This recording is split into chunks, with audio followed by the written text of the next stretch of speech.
When it comes to retro gaming, things have changed radically in the last 10 years. Games that were a few dollars then are now $20, and games that were $80 then are now $400. Systems, accessories, hell, even certain cables for retro systems can be extremely expensive. Not all of us have a money tree growing in our backyards, making access to much of yesteryear's best games nearly impossible. Not all is lost, however. Thanks to digital releases on systems like the Xbox 360 and Xbox One, there are a number of games available currently from Sega's back catalog. In this episode, we're going to take a look at some of Sega's great retro games that you can buy and play today on the Xbox 360 and on the Xbox One via backwards compatibility. So here we go, Retro Sega on the Xbox 360 and Xbox One.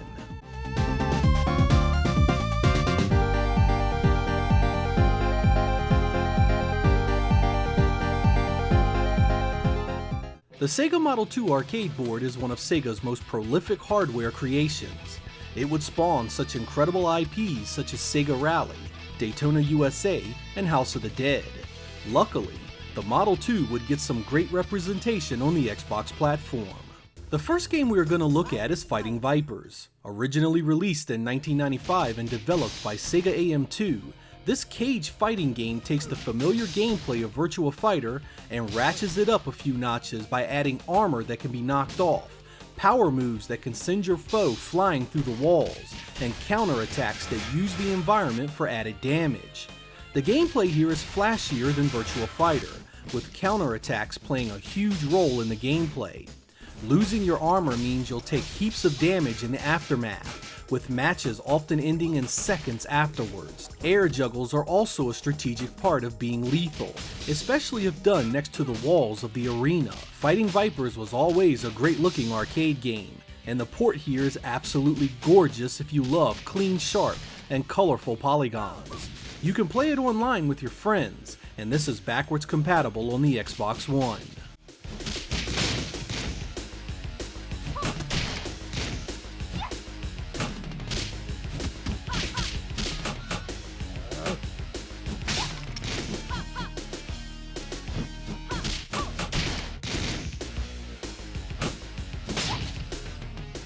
In 1994's Virtua Fighter 2 would also get a release on the Xbox 360. What can I say about Sega AM2's classic that hasn't already been said 1,000 times? It's one of the most strategic fighting games you'll ever play. The simple 3-button interface belies the chess-like level of back and forth gameplay you can experience here. It truly is one of the best fighting games released in the 90s, and was an absolute technical marvel in its day. Even now, in 2018, this game still looks good as hell to my eyes, and the job done on this port is quite solid. It has an online multiplayer mode for you and your friends, though be warned, the game is based on the difficulty of the arcade, and newbies will likely be fed to the wood chipper their first few matches. It's playable on both the Xbox 360 and Xbox One.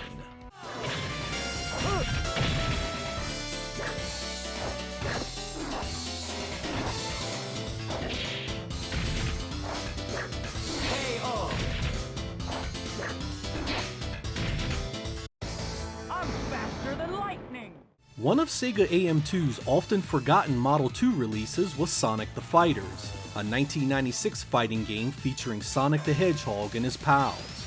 The truly bizarre story has these friends beating the hell out of one another to see who gets the honor of saving the world from Metal Sonic and Dr. Robotnik. Often criticized for being overly simplistic, Sega actually set out to make a fighting game that kids could play, a direct contrast to the other fighting games AM2 developed with much larger learning curves and deeper difficulty levels. I personally feel they succeeded in grand style. Sonic the Fighters is a game that can be picked up and played by nearly anyone with a fair amount of success. The fighting moves match the characters well, and the graphics are still quite good. It isn't going to turn the head of those looking for a Street Fighter level of depth, but it was never intended to. If you have a younger child who likes to play games, this is a great non-violent fighter to put in their hands. Online multiplayer is there for your friends as well. The cheap price and Xbox One backwards compatibility makes it a must-own piece of Sonic history.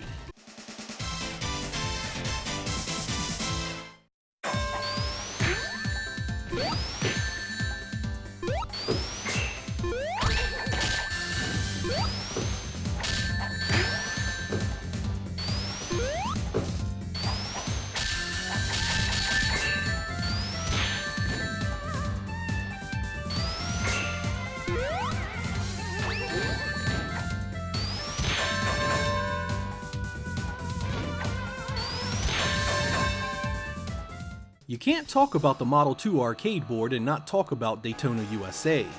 Originally released in 1994 and developed by Sega AM2, this was a day one purchase for me as soon as it hit Xbox Live. The original arcade game has been upgraded heavily here in nearly every visual category. Its widescreen HD presentation is simply gorgeous, and the frame rate is buttery smooth. The awesome Daytona gameplay remains intact as well, with great analog support and a spot-on power slide mechanic. A few extra modes have been added as well, including online multiplayer and the addition of mirrored tracks. This addition is truly fantastic, taking the muscle memory of years of Daytona dominance and using it against you. The difference it makes by simply making everything the opposite is truly challenging, and something every retro game should implement from here on out. Daytona USA is a classic experience that is still well worth playing today. Its masterful gameplay and great presentation can be had on the Xbox One and Xbox 360.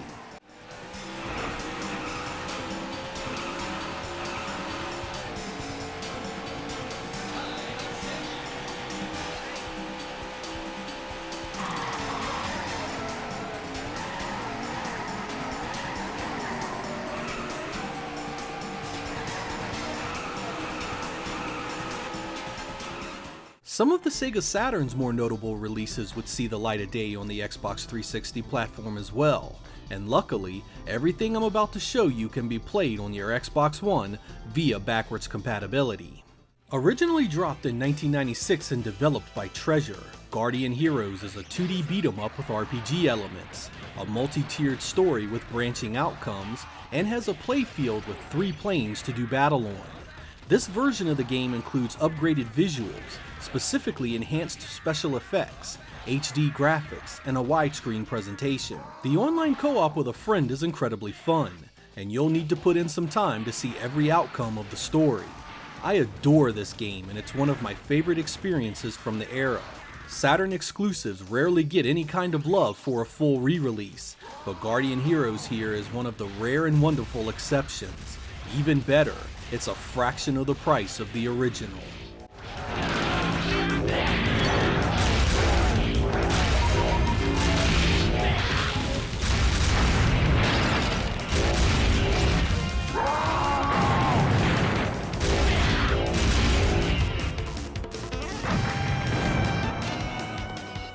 Sonic Team's 1996 Saturn classic, Nights into Dreams, is available on the Xbox 360 and Xbox One platforms.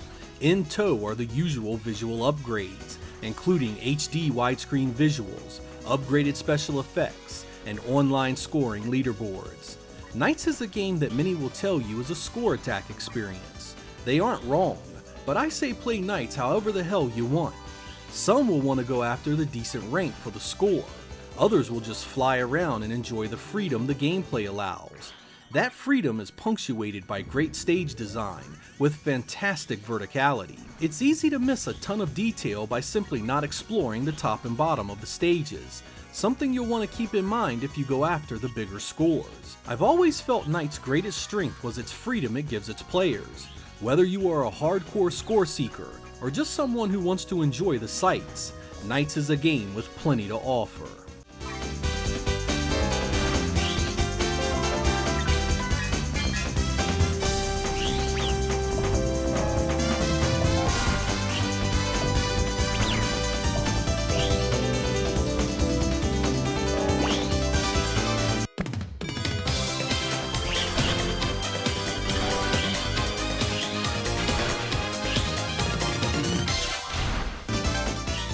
Another treasure gem from the Saturn is 1998's Radiant Silvergun. This vertically scrolling shooter gives you all the weapons you need right from the beginning, allowing you to decide where and when to deploy them. Not a ton to say about this one that you don't already know. It's a gorgeous shoot 'em up with a great soundtrack. Gameplay can employ multiple strategies to be successful, and it's challenging as hell. You'll need to play each stage a number of times to find the best route and weapon combinations, and even then there is more to discover. It's a top shelf experience beginning to end, and now you don't have to pay $200 to experience it.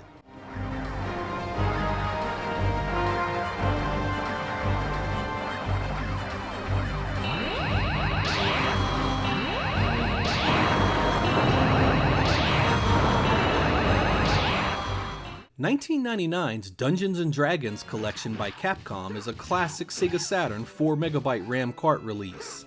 It would get the Redux treatment for a number of systems, released as Dungeons & Dragons Chronicles of Mystara.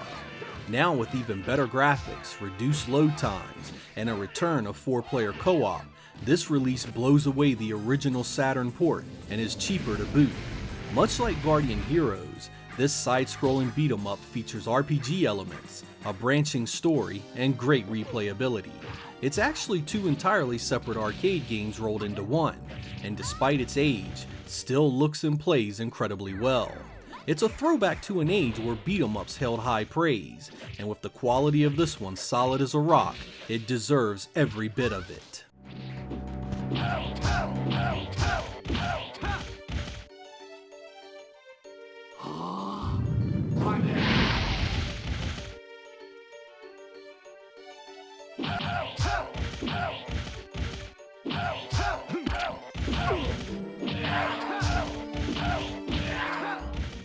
If you were a Dreamcast fan back in the day, the Xbox 360 and Xbox One have a number of releases that allow you to relive Sega's final console hardware appearance. Again, everything shown is available on both the Xbox 360 and Xbox One. 2001's Ikaruga by Treasure is another vertically scrolling shoot 'em up with a unique gameplay angle. This time you have two polarities, light and dark, that can be switched on the fly at any time. As light, you can absorb light attacks from light enemies and do severe damage to dark enemies. As dark, you can absorb dark attacks and do more damage to light enemies. It's a mechanic that can be very cumbersome in the beginning, and the puzzle-like stage design can overwhelm newcomers expecting a twitch shooter. Stick with it though, it can be very rewarding to figure out the best way to beat the stages. The co-op multiplayer is a must for fans of the genre.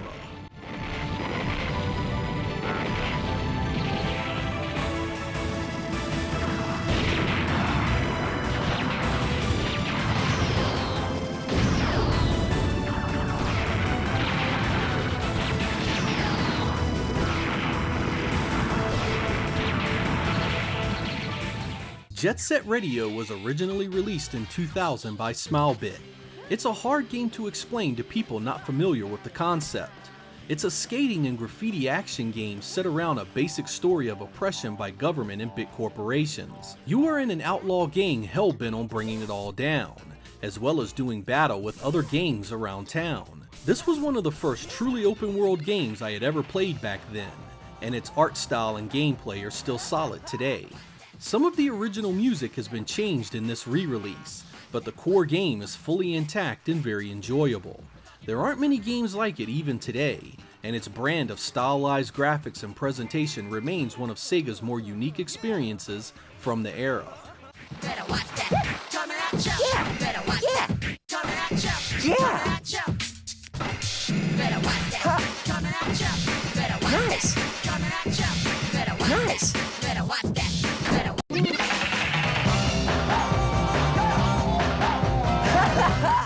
Sonic Adventure 1 and 2 are here as well. You guys know these inside and out. Both games get major upgrades in graphics, specifically the gorgeous HD presentation. No surprises otherwise, but if you love these on the Dreamcast, you should love them even more here in the extremely cheap price.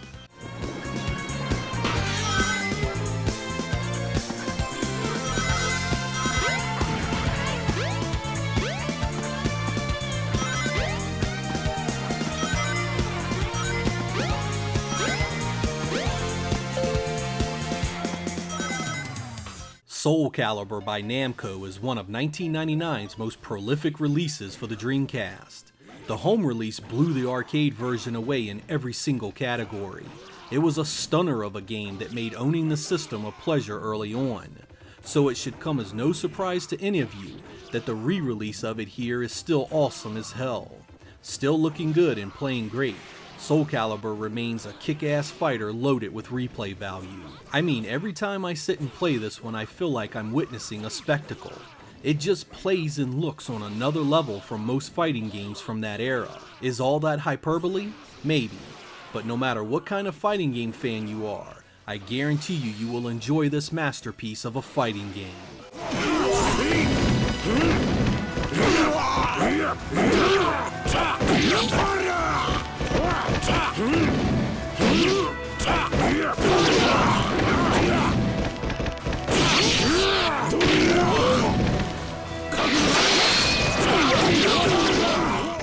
In 1999, the Dreamcast would get one of the most therapeutic games I've ever experienced. Sega Bass Fishing was simply a joy to play. Nothing was complicated or difficult to understand.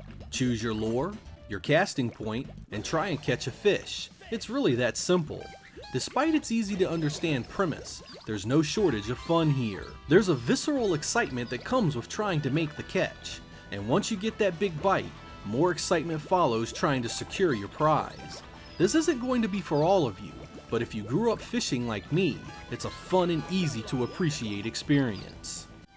Turn the right, lad. Be careful. Okay, an average size. Good job. Time bonus. The Dreamcast staple Crazy Taxi would also see an HD release. Originally dropped in 1999, this time-attack driving game pits you against the clock while you were trying to get paying customers from one location to the next. All sorts of obstacles will get in the way, and you'll do your fair share of crashing while trying to get the job done. This release has a number of negatives, specifically the lack of upgraded textures and polygon models. The game runs great, but it's ugly as sin in many areas, especially under the harsh light of the HD presentation. There have also been changes to the soundtrack, which impact gameplay quite a bit if you are in this for the nostalgia trip alone. It still plays good though, and in short bursts provides the same fun it always did. I just wish it received a little more TLC in the visuals department. Go straight. Yeah, I got it. Right here.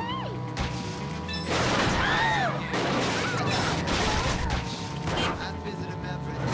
It didn't cost me so much. I'm getting a reputation I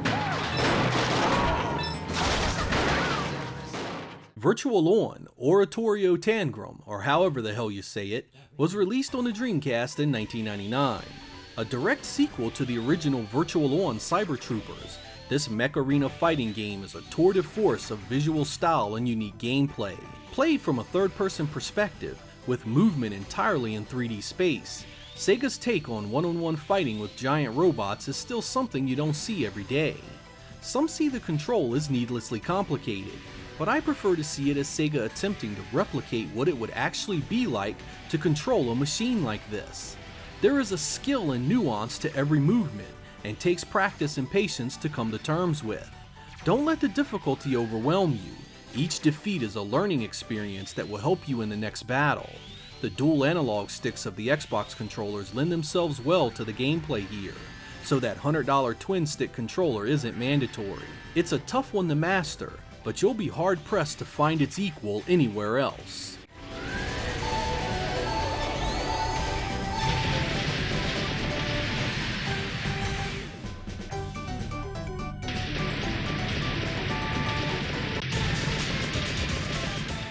The 16-bit Genesis and Mega Drive would get tons of love in the form of the Sega Vintage Collection.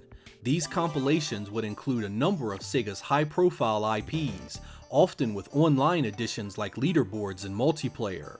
Golden Axe would see its own collection, including the original arcade Golden Axe, as well as the 16-bit sequels Golden Axe 2 and 3. These games would get online co-op in the package, and the emulation quality is top-notch. It's a great release for Golden Axe fans. It's just a shame it didn't include the Revenge of Death Adder.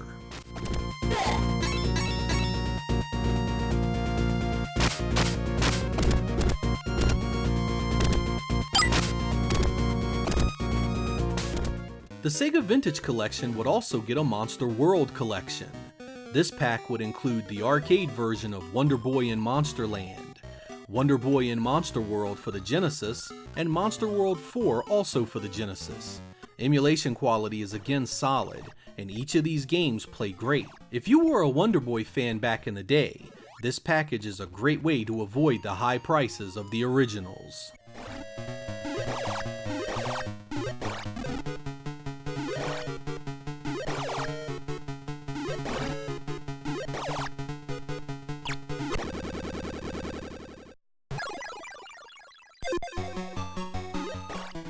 Sega's beat-em-up classic Streets of Rage would get a package in the Vintage Collection line as well. All three 16-bit releases are present here, with you having the ability to choose which region's version you want to play. This is especially important for the third entry into the series, as the story was heavily modified from region to region. Online co-op has been added for you and your friends to enjoy, and the emulation quality is point-blank perfect as far as I can tell. It's a great package of games by default, and the ability to play every region's release is just icing on the cake.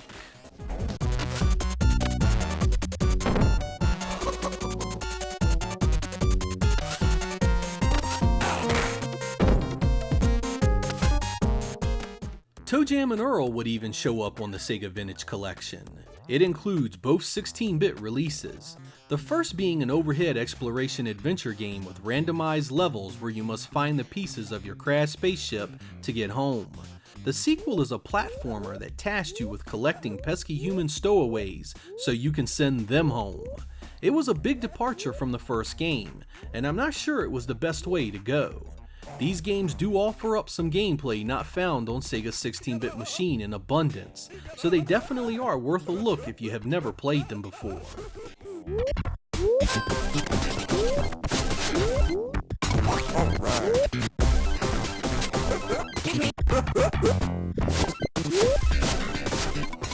In a bizarre package, Alex Kidd and Company would see a release in the Sega Vintage Collection, containing the Sega Master System version of Alex Kidd in Miracle World, and the Genesis and Mega Drive classic Revenge of Shinobi, and the arcade version of Super Hang-On. It's as odd a package as I've ever seen, but each one holds up well with spot-on emulation. If you grew up a Sega kid, you know Alex Kidd extremely well. He was basically Sega's Mario back then, and the robust and varied gameplay is still fun now.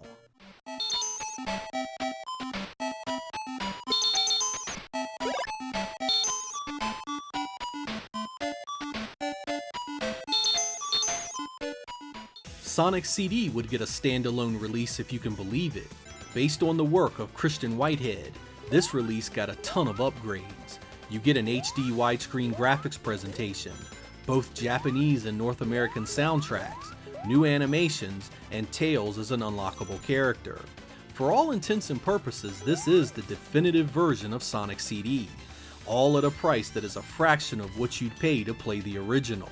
I've always felt Sonic CD was the best of those 2D releases, and having this game, in this package, at this price, on a modern platform is about as perfect as you're going to get.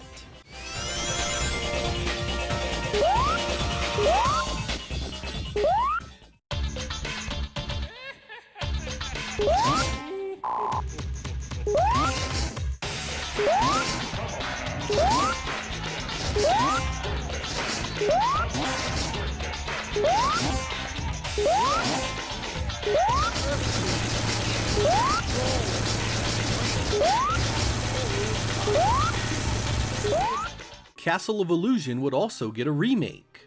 This 2.5D platformer captures the look and design of the original Sega 16-bit classic.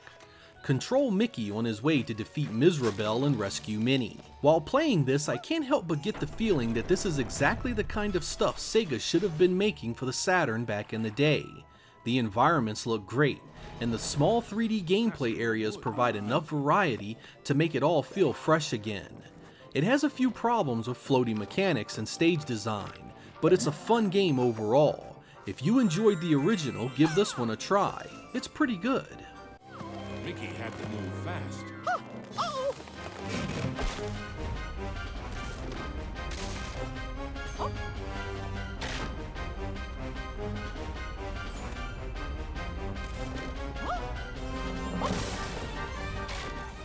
I'd like to throw in an honorable mention since we are talking about the 16-bit Sega Genesis and Mega Drive.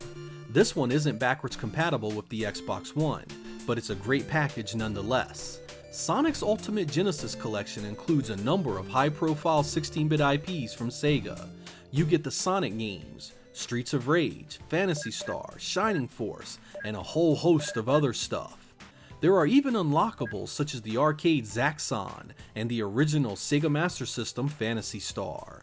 This one lacks a bunch of features of the Sega Vintage Collection releases, such as online multiplayer and the ability to play other regions' releases, but I've seen this guy here in thrift stores for $5, and there is a ton of gaming here for such a small amount of money.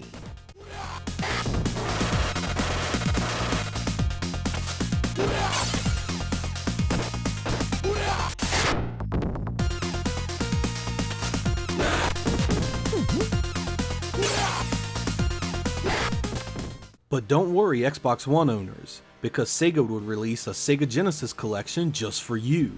It uses an updated 3D UI that allows you to set up your audio-video experience, as well as choose your games. The game list here has some important omissions from the Xbox 360 release, like Sonic 3 and Sonic & Knuckles, but also includes some new additions such as Revenge of Shinobi and Landstalker.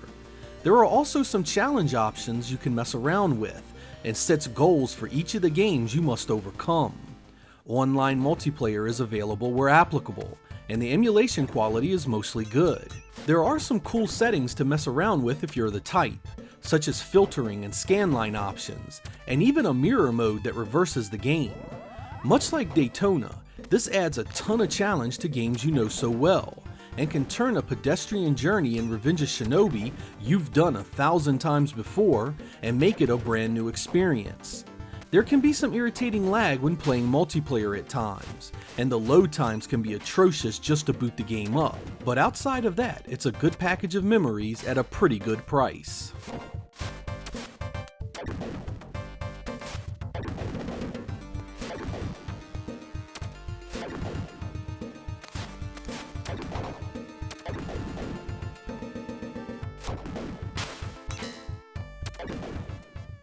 One of the cool additions to the Xbox One's backwards compatibility library was the ability to play games from the original Xbox. There's some good games on this list, but one of the more awesome additions was Smilebit's 2003 continuation of one of the Sega Saturn's most popular franchises, Panzer Dragoon Orta. Instead of making another RPG like Panzer Dragoon Saga, Smilebit would go a route more akin to the second game, Panzer Dragoon II Zwei. That pesky empire is back and causing more trouble, and this time a young girl named Orta must stop them.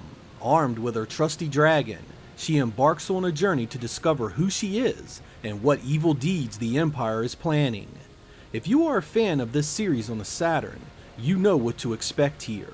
It's done by many of the same developers that were part of the original Team Andromeda, so everything that made the original games awesome remains in this one. Using the power of the original Xbox to bring this living and breathing world to life, Panzer Dragoon Orta is one of the best looking games from that era of console titles. It looks so damn good in fact, that even now, in 2018, it's still one hell of a great visual package. The detailed textures and special effects are punctuated well by a fast and smooth frame rate.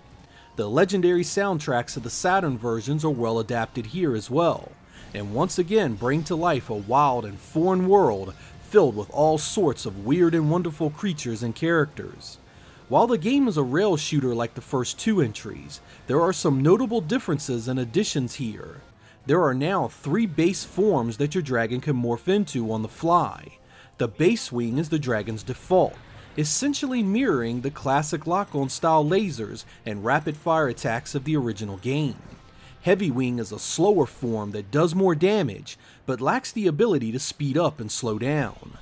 Glidewing is your speed demon form, able to move and fire rapidly, speed up and slow down more times, all while trading off power in its attacks. All of these forms can be upgraded as you play, and each one is often called upon regularly for certain stages and boss fights. Beating Orta will also unlock the original Panzer Dragoon game, with 20 hours of accumulated gameplay opening all of its hidden content. This would be the very last time we'd see a true Panzer Dragoon game from Sega, but what a ride it was. It was a mix of spectacle and depth rarely seen in the genre, and it's one of the finest examples of a 3D rail shooter available. The addition to the Xbox One's backwards compatibility list was both a surprise and a godsend for fans. Even better, it has resolution upgrades for the more powerful hardware of the Xbox One X. No need to fret about finding an original disc either, as the digital release is a mere $15.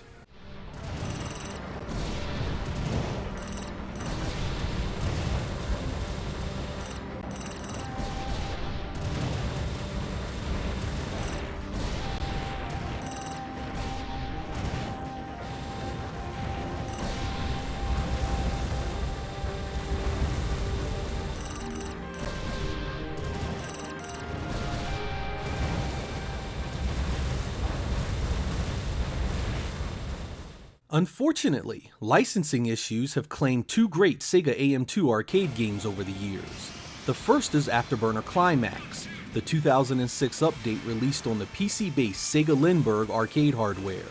This blistering fast 3D shoot-'em-up was done in the same mold as the original, adding a slow motion feature that allowed you to decimate the on-screen enemies at will.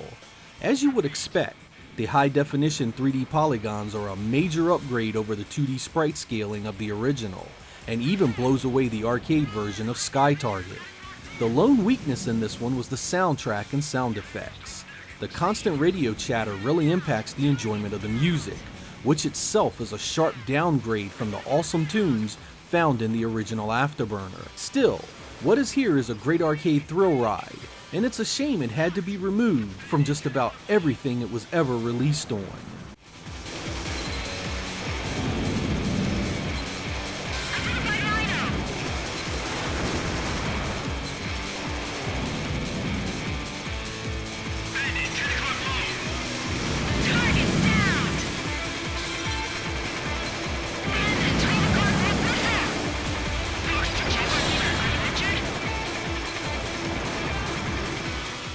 Also released on the Xbox 360 and removed some years back was Outrun Online Arcade.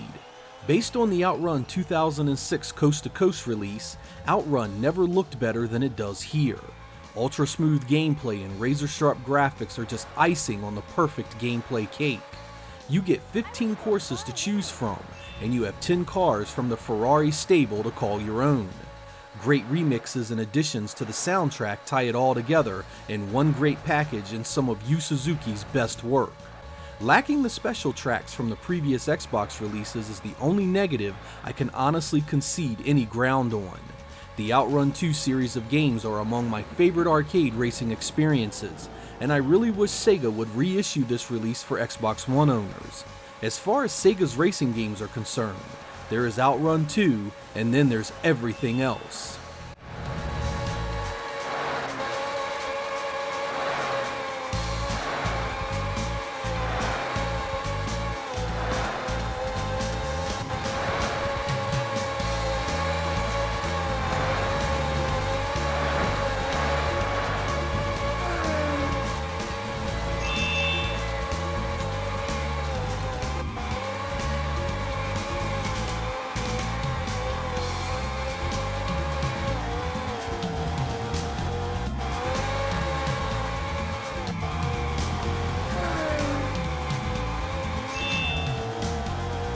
Congratulations! I hope you guys enjoyed the episode. The Xbox 360 saw a strong amount of support concerning IPs either released by Sega or strongly associated with Sega hardware. The good news is that many of these games are available on other platforms as well, such as the Nintendo Switch, Sony PlayStation 3, and the PC. The Xbox 360 versions stand in a special place for the console releases because of the backwards compatibility that comes with owning an Xbox One console. Having the ability to move these digital releases to newer generation hardware with a simple press of the button is something all console makers should aspire to. While not all the classics are readily available this way, the trend will hopefully continue in the future. I'm Sega Lord X. Thank you guys for watching. I'll catch you next time.